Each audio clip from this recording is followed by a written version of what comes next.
در حدیث صحیح رسول اکرم صلی الله علیه و سلم است که اونمو قسم که یهود به 70 چند طبقه شدن و نصارا به چندین طبقه تقسیم شدن، امت ما هم تقسیم میشه.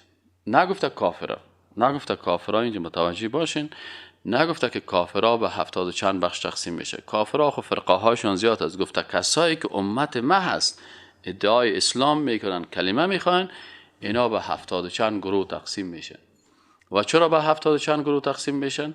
اینمی است که گروه ها زیاد میشه، افکار زیاد میشه، اندیشه ها زیاد میشه، مکاتب دینی و فلسفی و گپا زیاد میشه و امت رسول اکرم صلی الله علیه و سلم 70 چند طبقه میشه. امیال بالفعل اگر شما مثلا در شهر کابل هستیم، باور بکنین امیال ما داخل پوهنتون 70 چند طبقه مردم ما امیال میشناسم که تقسیم شدن. هیچ کس نمیگه من کافر هستم یا من مشرک هستم یا من بیدین هستم، لکن وقتی که اگر در لابراتوار قرآن و سنت او را پرتی، باز ای از دایره دین مبرایه، مسلمان نیست.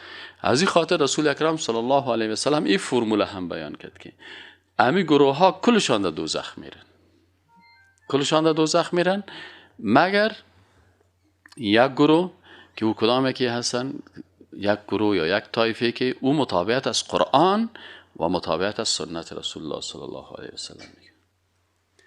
و مطابقت از قرآن و سنت به این معنا نیست که بسیاری کسات لفظاً فکر میکنن والا صاحب ما مطابقت از قرآن و سنت میکنیم. نه خیر، مطابقت از قرآن و مطابقت از سنت رسول اکرم صلی الله علیه و سلم به شکلی که قرآن و سنت وقت بیتی و بفهمی.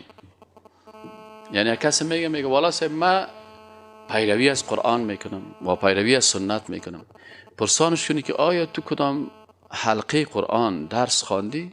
نه والا صاحب نخواندم.